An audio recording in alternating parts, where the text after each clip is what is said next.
Vamos orar mais uma vez. Vou pedir a Rafa para orar. Vai orar pela vida do pastor Rafael, que vai nos ministrar a palavra. Amém. Pai amado, Pai querido, muito obrigada, Senhor, porque nós cremos que o Senhor está aqui. Obrigada porque nós cremos e podemos sentir o Teu mover em nosso meio, Pai. Sabemos que o Senhor está entre nós. Senhor, muito obrigada porque o Senhor já falou aos nossos corações aqui. Nós queremos apresentar ao Senhor a vida do Teu servo, Pai. Que em nome de Jesus nós sejamos ministrados pela Tua palavra. Que cada palavra que saia da boca dele provenha tão somente do Teu Espírito Santo, Senhor. Toma a vida do Teu servo em Tuas mãos, Senhor. Em nome de Jesus. Amém. Aleluia. Porque grande é o Senhor e muito digno de ser louvado. Altíssimo, bendito, benigno é o Senhor. Por isso estamos aqui louvando e adorando o seu santo nome. Por esta razão, meus irmãos, por Deus ser digno do nosso louvor, da nossa adoração, por Ele estar entronizado no mais alto e sublime trono, é que a igreja ela deve clamar, mesmo em louvor ou em oração, mas devemos clamar continuamente para que o reino dele venha sobre nós, para que o poder dele venha sobre nós, e então ele assuma na nossa vida o governo, o domínio, assuma a direção, o controle sobre cada um de nós, e possamos então nos submeter ao seu domínio, ao seu governo, e diariamente vivermos sob a direção e regência do Espírito Santo na nossa vida. Que esta seja a oração, que esta seja a busca contínua da Igreja de Cristo, para que possamos viver nos nossos dias um tempo de avivamento, um tempo da presença e do domínio do Espírito Santo sobre nós. Convido você, querido irmão, a abrir sua Bíblia em Atos dos Apóstolos, capítulo 3, estaremos lendo do versículo 1 ao versículo 10, e daremos sequência então à meditação na palavra do Senhor, seguiremos refletindo no que o Senhor tem nos ensinado nas Escrituras, tem nos ensinado a respeito do derramar do Espírito Santo sobre a vida da igreja, e o que a igreja primitiva experimentou e viveu sob a direção, sob a regência do Espírito Santo, e assim os resultados que foram produzidos e promovidos através desta igreja.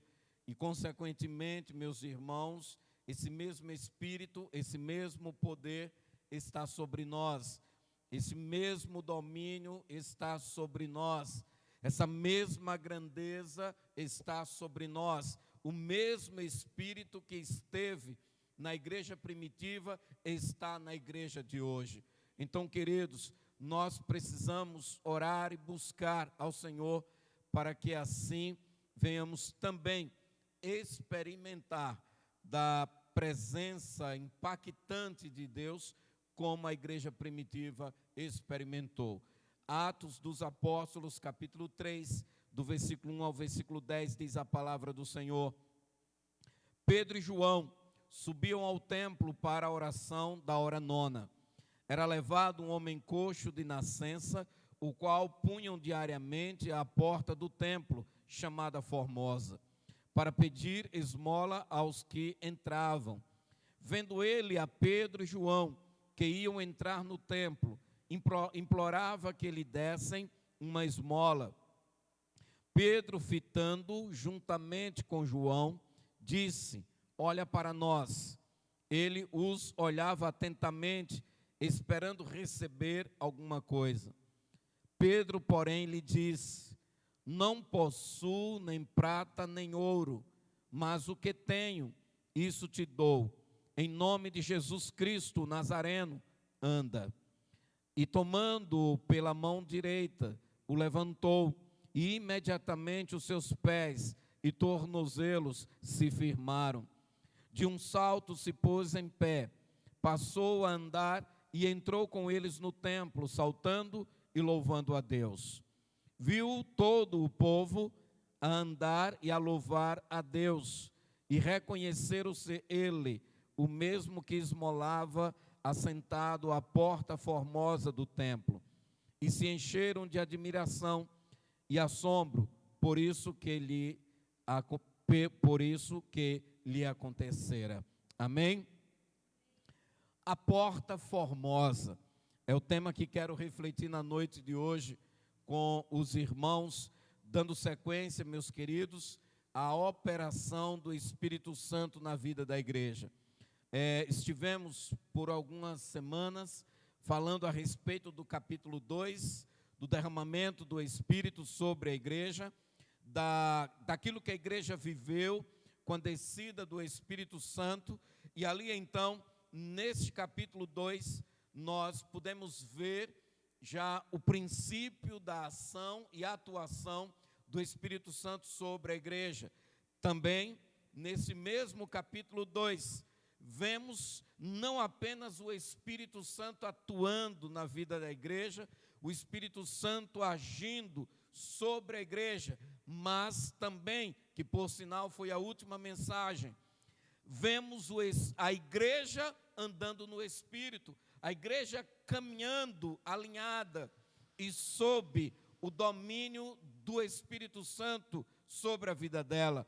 Então, queridos, é importante, faço essa ressalva, para que percebamos, meus irmãos, que além de termos o Espírito Santo sobre nós, precisamos nós andarmos sob a regência dele. Por sinal, a igreja hoje, a igreja dos nossos dias, ainda tem sobre ela o Espírito Santo.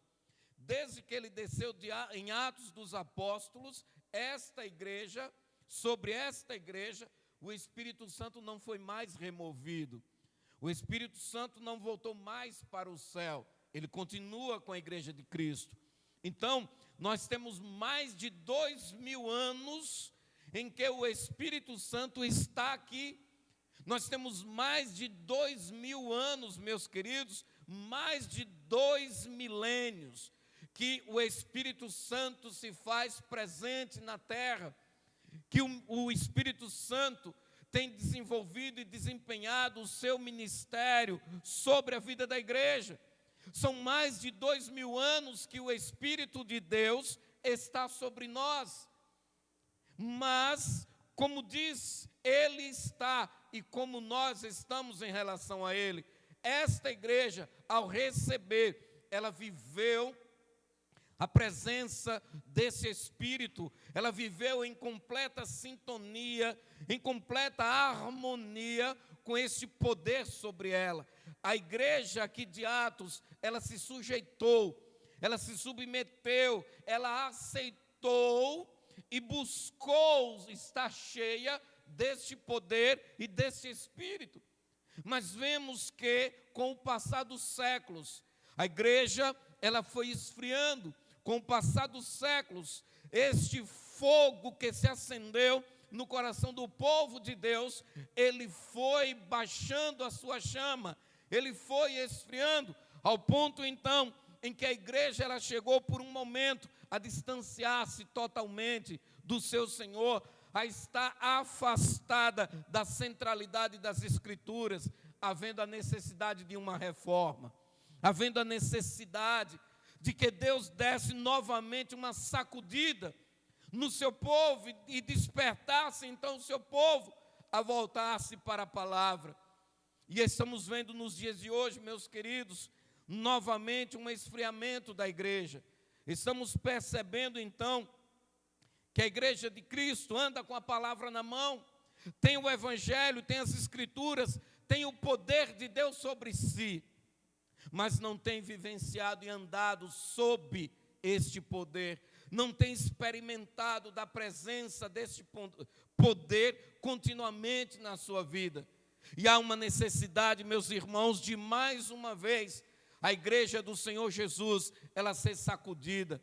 Há uma necessidade de mais uma vez esta árvore chamada igreja precisa ser sacudida, precisa ser despertada, para que se volte à presença de Deus, se volte novamente a uma harmonia completa com o Espírito Santo e possamos então ver o poder do Espírito sendo evidenciado em nós e através de nós. É preciso, amados, buscarmos ao Senhor. Chegamos aqui nesse capítulo 3 e o que nós vamos notar é que a igreja que foi cheia do Espírito Santo no capítulo 2, ela vai chegar aqui a partir do capítulo 3 a evidenciar este poder que a encheu, este poder que desceu sobre ela e encheu a vida de cada um desses irmãos. O que vamos perceber é que a partir desse capítulo 3, o doutor Lucas vai trazer para nós relatos da evidência do poder do Espírito Santo sobre a vida dos apóstolos, e não apenas dos apóstolos, mas de todos os discípulos de Cristo que foram sendo alcançados pelo Evangelho. Irmãos, percebemos que aqui esse capítulo 3 há uma ação, a primeira ação, o registro do primeiro milagre, pós-ressurreição de Cristo, pós, então, descida do Espírito Santo. O primeiro milagre, a primeira ação de Deus através do ministério dos apóstolos. Deixo claro aqui, não foi uma ação, e Pedro, por sinal, pontuou isso logo depois da leitura aqui que nós fizemos. A partir do versículo 11, nós vamos tratar isso no próximo domingo. Pedro vai pontuar, não fomos nós quem fizemos isso. Fica bem claro, Pedro deixa bem claro, meus irmãos, que não somos nós os poderosos, que não somos nós que estamos operando curas e milagres, não somos nós que estamos mudando a vida das pessoas, mas é o Jesus que está em nós, é o poder que está sobre nós, que tem transformado vidas. Então, queridos, o que há aqui neste relato é justamente a primeira evidência pública do poder de Deus sobre a vida da sua igreja. E neste primeiro caso, nós encontramos então um coxo, um paralítico de nascença, um homem que beirava aí os seus 40 anos de idade e que, desde que nasceu, já nasceu com essa deficiência, com essa paralisia física, e então a sua vida era mendigar. Em Israel, meus irmãos, quando uma pessoa ela nascia com alguma limitação física, essa pessoa ela estava condenada. Não era que ninguém condenava, era o seu estado físico condenava ela a uma vida de miséria. Por quê? Porque ela não podia trabalhar. Não é como hoje, que nós temos o auxílio do governo. Se você tem algum problema de saúde, dá uma entrada no sistema da Previdência Social, se aposenta e o governo vai lhe sustentar. Naquela época não era assim. Ou a família sustentava, ou você ia para as calçadas, para as praças, para os estabelecimentos, pedir, mendigar para sobreviver. Então, a semelhança, por sinal, desse coxo, nós temos outros relatos, como o caso de Bartimeu, que era cego. Temos o caso ali, a exemplo do cego de João 9, capítulo 9, onde também temos um relato ali de outro cego de nascença. Há muitos relatos na Bíblia de pessoas que nasceram com deficiência, com limitação física, e passaram então a sua vida a mendigar para sobreviver. As nações vizinhas a Israel tinham uma cultura que, quando uma criança nascia com uma paralisia, com uma limitação física, eles matavam. Eles não deixavam aquela criança sobreviver, eles matavam. Mas a nação de Israel, pelo seu temor a Deus, não matava a criança. Porém, ela crescia, ela sobrevivia, ela ia se desenvolver, mas seria condenada à pobreza, a mendigar, a ser um pedinte. E aí, então, se constituía um problema para a família, e um problema social, porque era alguém que não cooperava com o crescimento e o andamento da sociedade. Muito pelo contrário, de alguma maneira ia puxar da sociedade para poder sobreviver. Então, meus queridos, estes apóstolos estavam com um caso, diante de um caso de miserabilidade, diante de um caso de uma pessoa que vivia uma vida miserável, de uma pessoa que vivia uma vida à margem da sociedade, alguém que as pessoas não se importavam, alguém que era desprezível para o restante o restante do meio social, alguém que moralmente, espiritualmente e fisicamente era desprezado e ninguém dava valor ou importância. Então ele próprio tinha que lutar para se manter vivo. A meta desses paralíticos, desses enfermos, desses pedintes, era um dia de cada vez. Eu vou hoje para uma calçada, pedir esmola para comer e sobreviver o dia de hoje, e me manter vivo hoje. Amanhã é outro dia, amanhã eu vou voltar para cá para novamente lutar para comer e me manter mais um dia vivo. Essa era a meta, era o alvo de cada uma dessas pessoas. E a igreja, então, ela nasce, a igreja surge em um cenário como este, uma população, um meio em que as pessoas viviam, além de todos esses problemas espirituais, morais e físicos que alguns passavam, ainda tinha o domínio romano, ou seja, a nação vivia um problema político. A nação estava aprisionada, era escravizada e subjugada pelo poder romano, pelo domínio romano. Então, meus irmãos, a igreja nasce em um cenário crítico na nação de Israel, mas preparada para a expansão do evangelho, porque o Império Romano dominava por todas as regiões. Por isso que a gente percebe que o evangelho ele avançou tão rápido. Quando sai ali dos apóstolos, que Paulo surge e ganha os gentios, vai pregar os gentios, rapidamente o evangelho cresce, rapidamente a palavra de Deus se expande, porque geograficamente o Senhor havia preparado esse ambiente para a expansão da palavra. E a igreja, os discípulos, eles foram estratégicos, foram inteligentes e entraram em cidades estratégicas para pregar a palavra. Então, meus irmãos, a igreja, quando ela vive sob o domínio, sob a direção do Espírito Santo, essa igreja, ela é uma igreja revestida do poder, é uma igreja capacitada com sabedoria, é uma igreja que vai saber adentrar aos lugares, é uma igreja que vai saber aproveitar as oportunidades. E aqui o que nós vemos então, é que neste texto, a igreja que já estava andando na direção do Espírito Santo, esta igreja vai aqui, neste texto, nos ensinar uma primeira lição, que a igreja que anda no Espírito, ela apresentará Jesus, a porta formosa aos coxos espirituais.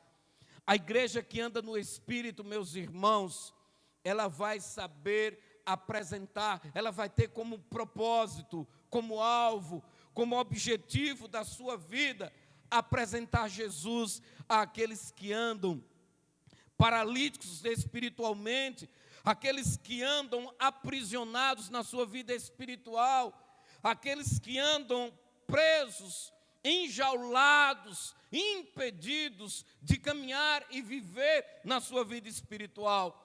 Porque esta, meus amados, é a condição que cada ser humano nasce.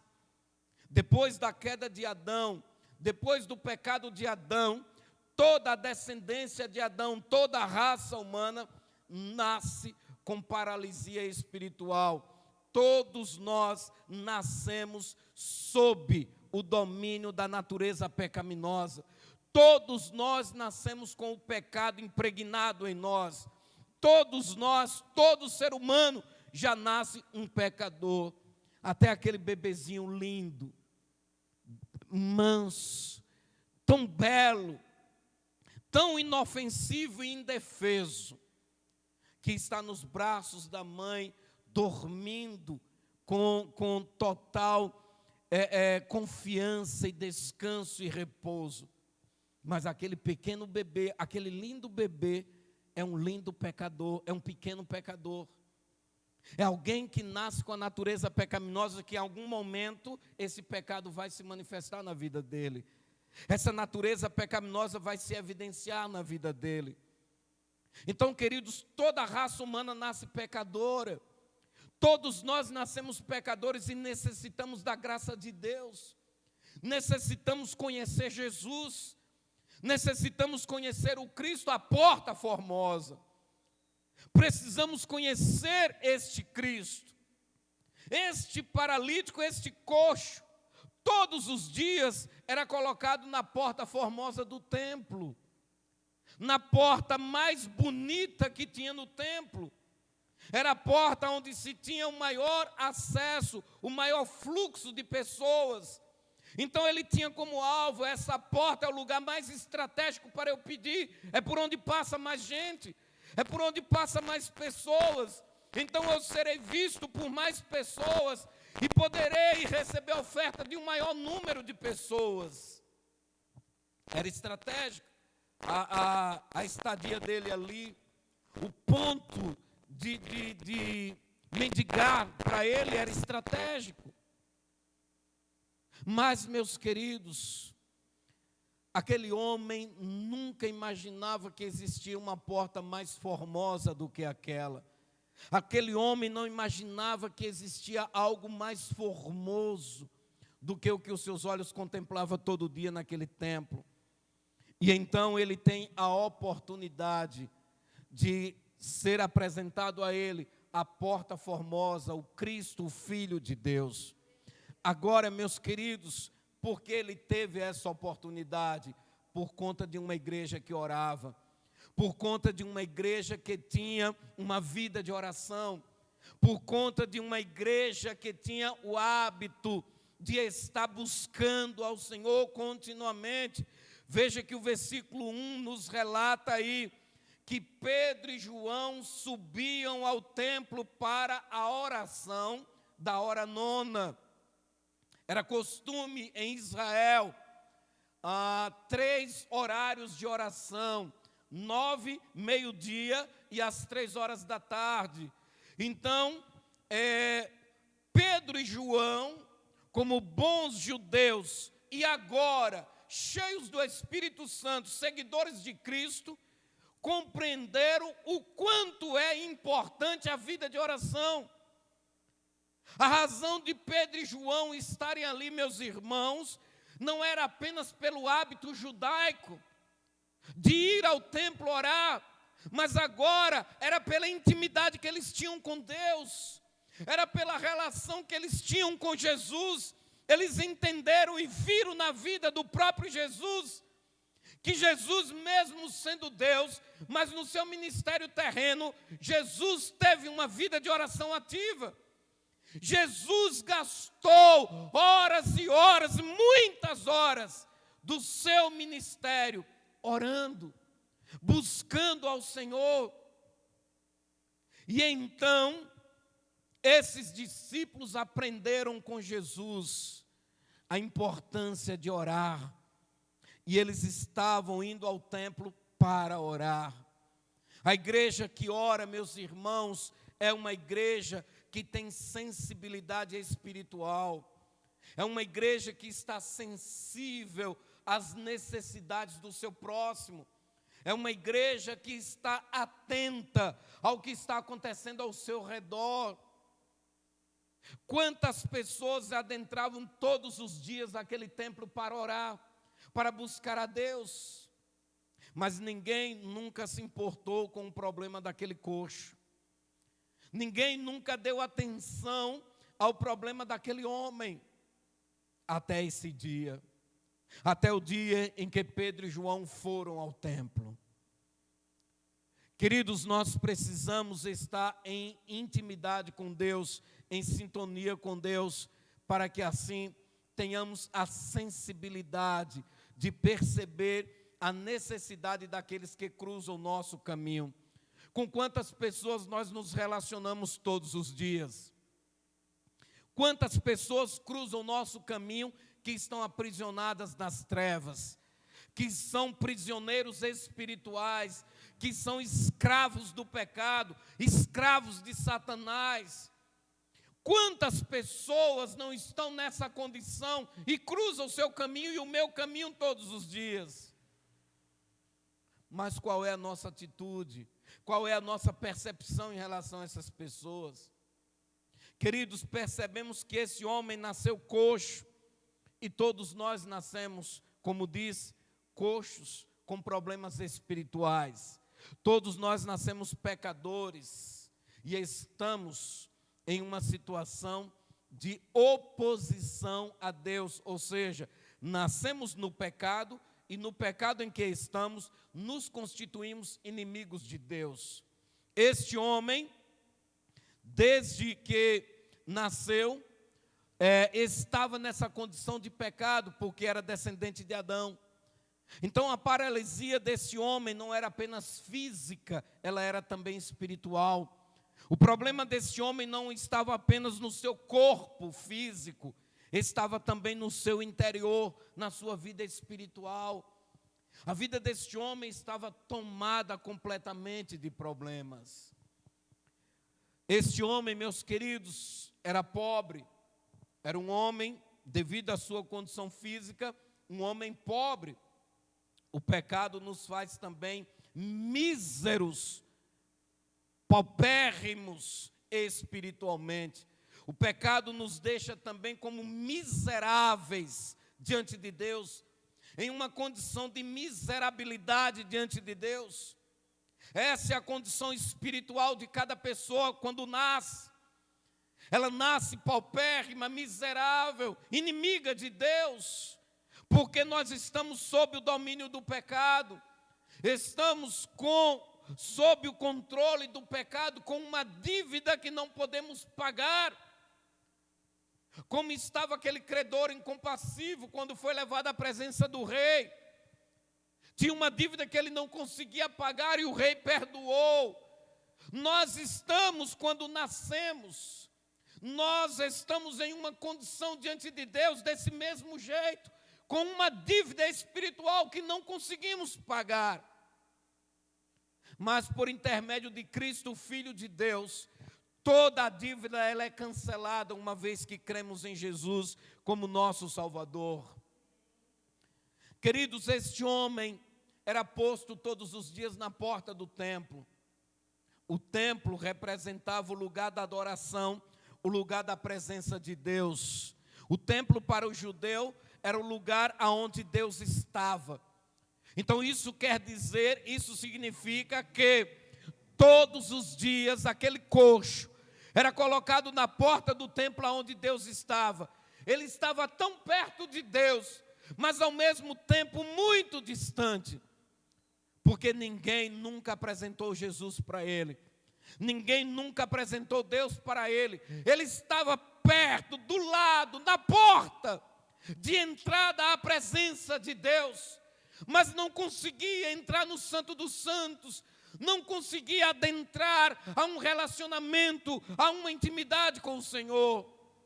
E por isso permaneceu anos e anos perto, mas ao mesmo tempo longe de Deus, porque o pecado separava ele do Senhor. Mas a segunda lição, meus irmãos, que aprendemos neste texto, é que a igreja que anda no Espírito, a igreja que anda sob a regência e direção do Espírito Santo, esta igreja, ela terá em Jesus, a porta formosa, seu maior tesouro. E sendo Jesus o nosso maior tesouro, nós não reteremos para nós mesmos, não guardaremos para nós mesmos, mas dividiremos, compartilharemos este tesouro com aqueles que estão em estado de miséria espiritual. Foi justamente o que Pedro e João fizeram. Foi justamente o que esses dois discípulos fizeram ao encontrar aquele homem, ao encontrar aquele coxo? Eles imediatamente chamaram aí no versículo 4, perceba que quando eles chegam na porta do templo e aquele coxo está e acena para eles pedindo uma esmola, Pedro então diz aí no versículo 4, olha para nós. Essa palavra, meus irmãos, de Pedro ao coxo, imediatamente chama a atenção daquele coxo, porque ele percebe logo uma coisa: alguém se importou comigo, alguém se voltou para mim. A expectativa daquele homem era receber donativos, era receber dinheiro, para que se alimentasse naquele dia e talvez, a depender do que ganhasse, já garantisse o alimento do outro dia. Então, quando Pedro e João dizem, olhe para nós, aquele homem já olha com expectativa, já olha com o seu coração cheio de esperança. Eu vou receber algo, eu vou receber alguma coisa. Mas, meus queridos, a maior necessidade daquele homem não era dinheiro, não era o recurso material que aquele homem precisava. A maior necessidade daquele homem era de cura física e espiritual. E para este problema, para essa necessidade dele, o dinheiro não resolvia. O dinheiro para nada servia para ele. Então, ele necessitava de algo especial, de algo muito maior do que o dinheiro. Mas a verdade, meus queridos, era que ele não percebia isso. Ele não percebia, ele não enxergava que o seu problema era maior do que o que estava diante dos seus olhos. E aí, meus queridos, aonde a igreja de Cristo, ela deve entrar. Porque, semelhante a este coxo, há milhões de pessoas na face da terra. Pessoas que não conseguem enxergar a sua condição espiritual. Pessoas que não conseguem enxergar os seus problemas, a gravidade dos seus problemas. E se atém apenas aos seus problemas materiais, aos seus problemas regionais, os seus problemas sociais, apenas se atém àquilo que está diante dos seus olhos físicos, mas não percebe que a origem ela é muito mais profunda, que o seu problema, a gravidade é muito mais profunda do que ele possa imaginar. Então, como igreja de Cristo Jesus, nós temos a função, nós temos o papel de abrir os olhos ao mundo.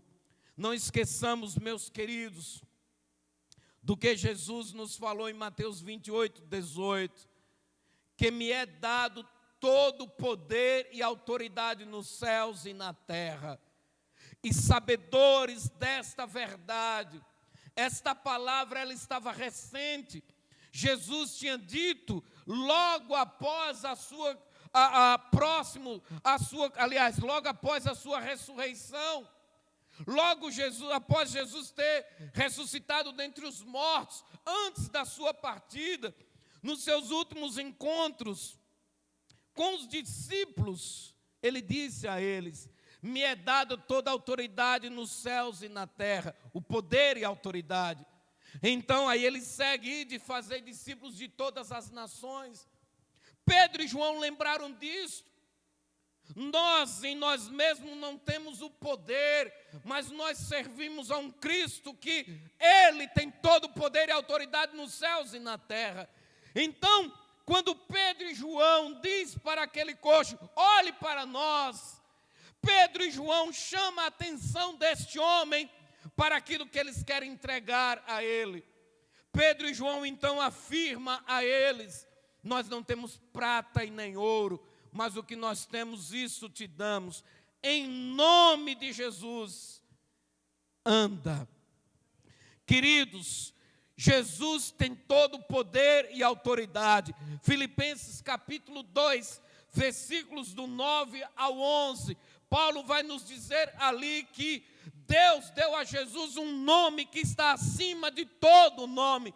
E ao nome de Jesus, todo joelho se dobrará e toda língua confessará que só Ele é o Senhor, para a glória de Deus Pai. Então, quando Pedro e João diz: olhe para nós, levanta em nome de Jesus, levanta e anda. É na autoridade, é no poder e na autoridade do nome de Jesus que Pedro dá ordem àquela enfermidade. Por isso que ele vai falar no sermão que falaremos domingo que vem: não fomos nós quem realizamos, porque a autoridade está em Cristo. É no poder de Deus que a igreja age. É no poder de Deus que a igreja se move e vive. Meus irmãos, o mundo carece deste poder, o mundo está carente desta autoridade, o mundo está carente dessa presença transformadora, dessa presença regeneradora, dessa presença restauradora. E a igreja, ela tem essa presença. A igreja, ela tem este poder, a igreja tem essa autoridade. Não somos nós o poder e a autoridade, mas esse poder e a autoridade está sobre a igreja, está sobre nós. Então até hoje, até os dias de hoje, e até que Cristo venha, este poder estará sobre nós. E nós temos autoridade sobre enfermidades, sobre espíritos imundos. Nós temos autoridade, meus irmãos, sobre as trevas, porque o poder de Deus está sobre nós, que é o seu Espírito Santo, habitando em nós a sua igreja. Então, amados, precisamos viver e experimentar a evidência desse poder na nossa vida. Precisamos diariamente buscar, precisamos diariamente estar em intimidade, em sintonia com o Espírito Santo, em sensibilidade à voz e direção do Espírito Santo, para que Ele nos use na transformação de vidas. Nós precisamos levar aos coxos, aos paralíticos, aos enfermos, aos doentes espirituais o tesouro que nós temos, o tesouro que a igreja tem, o mundo não tem. Como disse o apóstolo João, maior é o que está em nós do que o que está no mundo. Meus queridos, o que está em nós não está no mundo. O que está em nós veio da parte do Pai, é o Espírito Santo. E o Espírito Santo veio para glorificar Jesus através da vida da igreja. Então nós temos como função, como ministério, a glorificação de Cristo. Precisamos viver o poder de Deus, precisamos viver este evangelho na nossa vida, para que através da vivência desta palavra, deste evangelho, Cristo seja glorificado em nós e através de nós. O mundo precisa conhecer Deus, mas o mundo só conhecerá Deus vendo Deus na igreja. A gente percebe que quando o Espírito Santo desceu aqui em Atos 2 sobre a igreja, o que foi que aconteceu? No mesmo dia, no mesmo momento, 3.000 pessoas já se converteram a Cristo. Nessa mensagem de domingo, nós vamos ter outra evidência, nós vamos ter outra massa de conversão. O que vamos seguir aqui em Atos dos Apóstolos, nos capítulos seguintes de Atos dos Apóstolos, é uma série, é uma onda elevada de conversões, de vidas sendo transformadas. E por quê? Porque tantas pessoas se convertiam, porque tantas pessoas estavam se convertendo, tantas pessoas estavam sendo libertas e transformadas. A evidência do poder de Deus na vida da igreja. E a igreja de hoje, a igreja dos nossos dias, precisa buscar esse Espírito, precisa buscar este governo e domínio e presença do Espírito Santo em nós. Precisamos buscar esse enchimento do Espírito Santo. E não tenha dúvida alguma, meus irmãos, de que quando nós estivermos vivendo um avivamento, quando nós, a igreja de Cristo, estivermos vivendo a total e completo domínio do Espírito Santo sobre nós, quando a igreja se encher do poder do Espírito Santo, não tenha dúvida de uma coisa: a multidão de vidas que serão convertidas e arrependidas, que chegarão chorando, que serão restauradas, transformadas, libertas pelo poder de Deus. Não será liberta por nós, não será algo feito pelas nossas mãos, mas é pelo poder que estará sendo evidenciado na nossa vida. Nós veremos multidões se arrependendo, multidões chorando aos pés de Jesus. E é por isso, por este tempo, por este momento que eu tenho orado e tenho buscado ao Senhor. Eu tenho clamado a Deus que avive o nosso coração. Eu tenho clamado ao Senhor, pedido ao Senhor que acenda a sua chama dentro de nós, para que a igreja ela possa experimentar desse poder de Deus e poder ver o milagre da salvação acontecendo em vidas. Porque essa, meus amados, é a nossa maior alegria. É o que vemos aqui na nossa terceira lição, que a igreja, quando anda no Espírito, ela descobre que Cristo, a porta formosa, dá muito mais do que o que nós imaginamos. Nós vamos descobrir que Cristo faz muito mais do que aquilo que pedimos. É por sinal que Paulo declara lá em Efésios 3:20, que Deus é poderoso para fazer infinitamente mais daquilo que pedimos ou pensamos. Aquele paralítico, versículos 7 e 8, ele pediu aqui, aliás, no verso 6, ele pede uma esmola, ele pede uma ajuda. A petição dele era apenas para uma refeição. Ele pede um trocado que garantisse a ele o prato, a comida daquele dia. Aquele homem vivia por um prato de comida. Diz Paulo em 1 Coríntios capítulo 15, versículo 19, ora, se a nossa esperança em Cristo se restringe apenas a esta vida, somos os mais miseráveis de todos os seres humanos. Meus queridos, se nós esperamos apenas aqui na terra, se o que eu quero de Deus é apenas para viver aqui na terra, nós somos os mais miseráveis de todos os homens. Precisamos enxergar que o que Deus tem para nós vai além desta terra, vai além desta vida. Precisamos perceber que o que Deus tem preparado para nós não está aqui na terra, não está aqui nesta vida, mas está na outra vida, na eternidade. O que Deus está preparando para nós, meus irmãos, não é uma riqueza terrena, mas é uma riqueza espiritual, é uma riqueza celestial. O que Deus está preparando para nós não é uma morada aqui na terra, mas uma habitação eterna, uma habitação com Ele. Então, amados, a nossa visão espiritual, ela precisa ser ampla. A nossa visão espiritual precisa alcançar níveis mais profundos, níveis mais elevados, níveis maiores. A limitação espiritual é para o cego, é para o coxo, é para aquele que ainda está distante de Deus. Como estava este homem? É compreensível a atitude dele, é compreensível quando ele pede prata, quando ele pede dinheiro. É compreensível quando aquele homem está esperando de Pedro e João um trocado para ele comprar um pão. Isso podemos entender, porque era um homem que ainda não conhecia Deus. Então a sua visão espiritual estava totalmente liberta, aliás, totalmente limitada, até o ponto em que Pedro disse: em nome de Jesus, levanta e anda.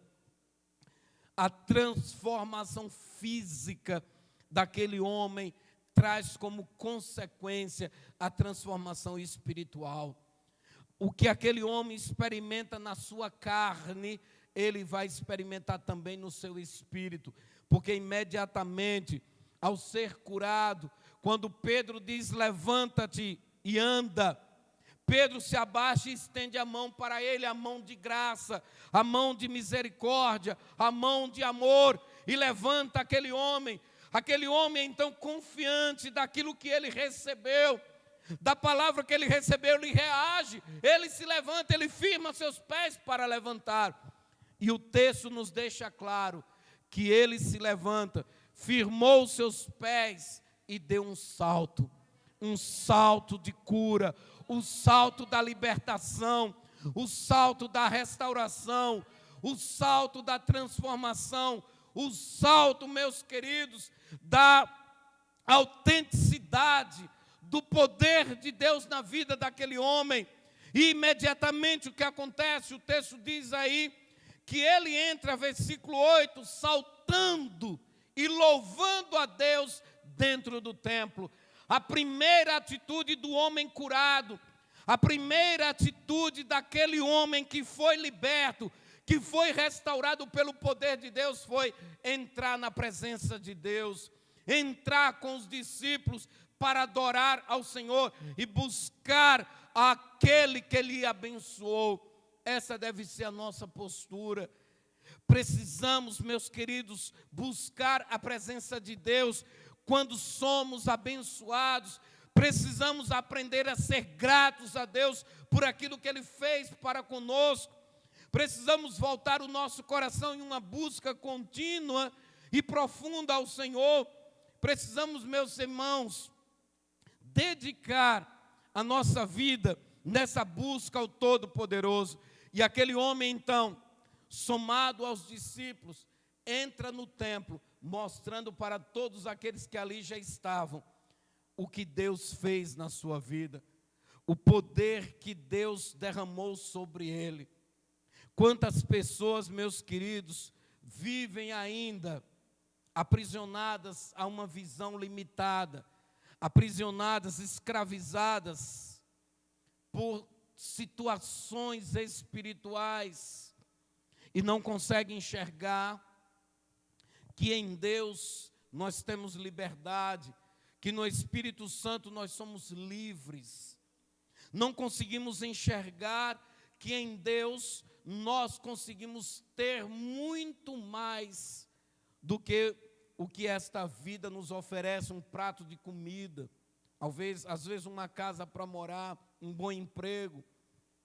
Nós achamos que quando ganhamos um bom emprego, quando temos uma vida material estável, quando somos profissionalmente bem-sucedidos, pronto, já ganhei a vida.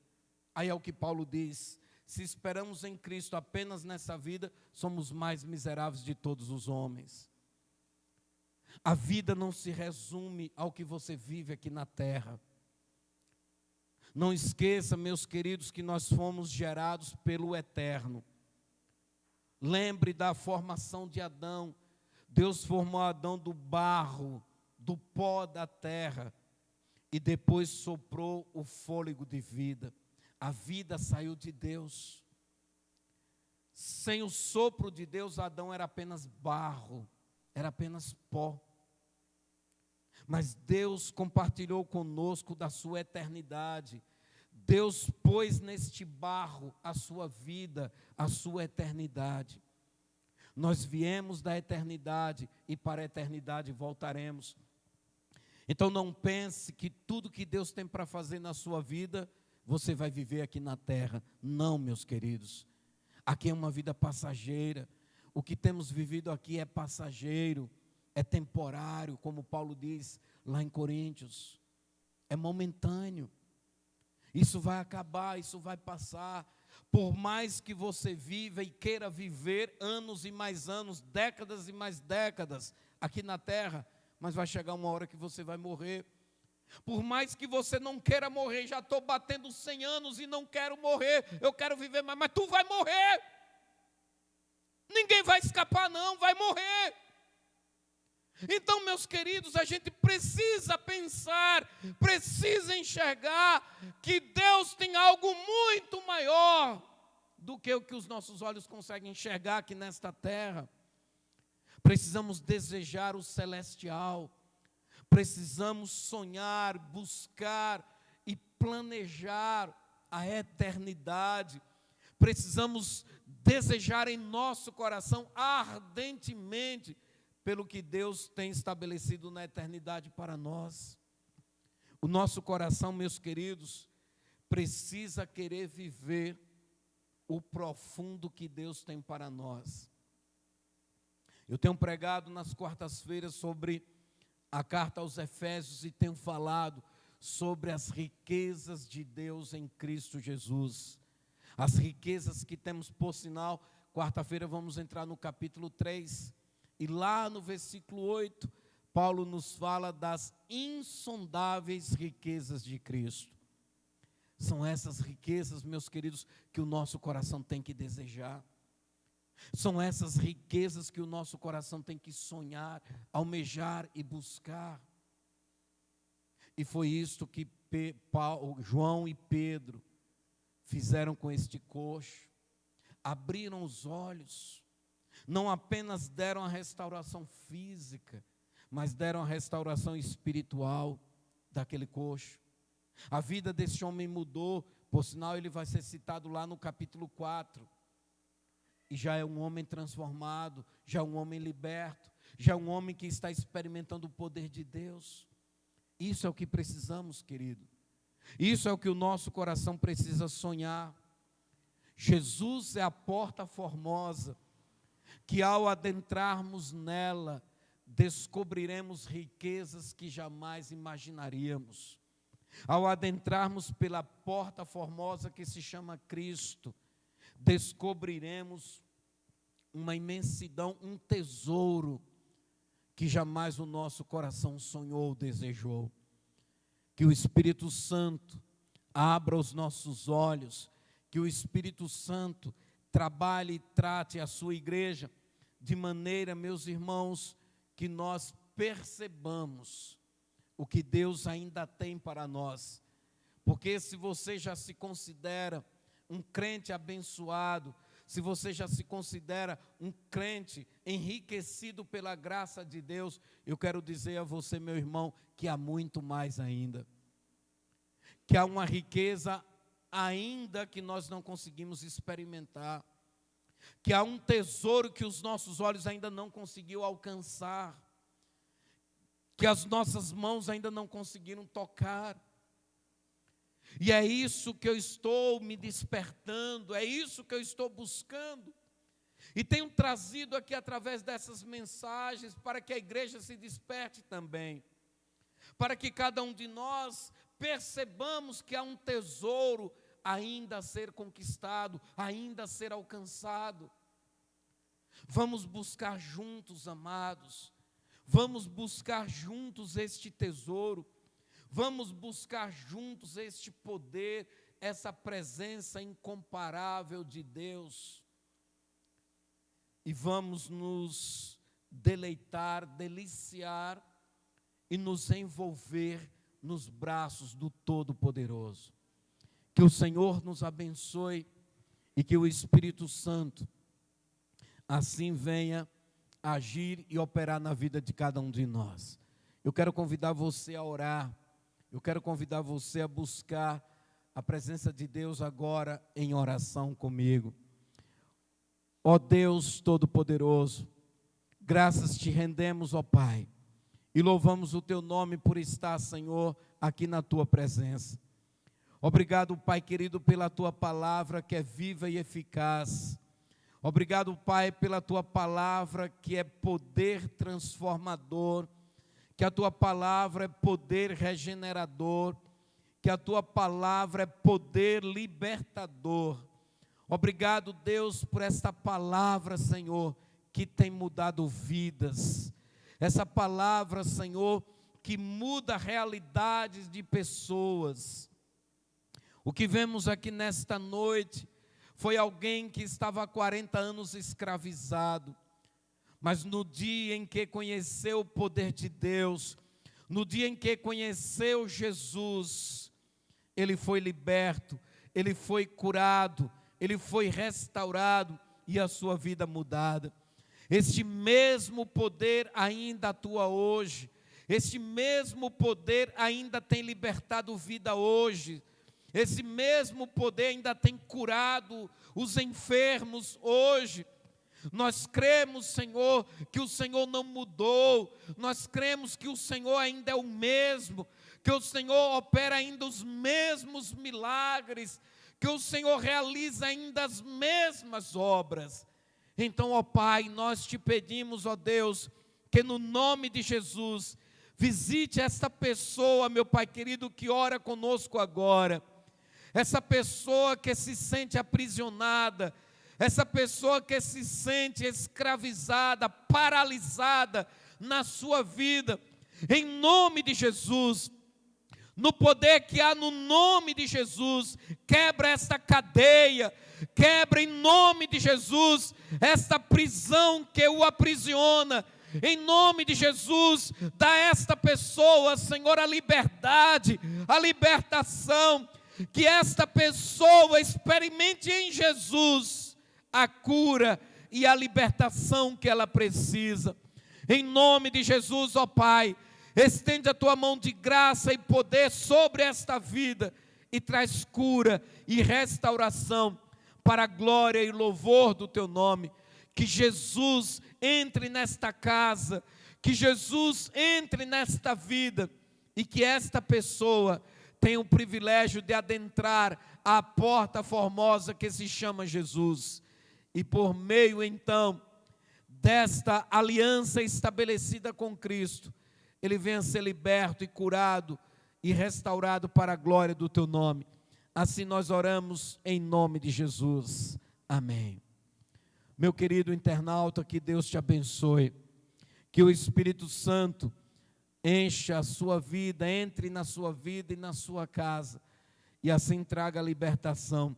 Convide Jesus, se você ainda não professa uma fé em Cristo, convide Jesus para entrar na sua vida e fazer morada, e diga a Ele que você quer servi-lo, diga a Ele que você quer andar com Ele e viver para Ele.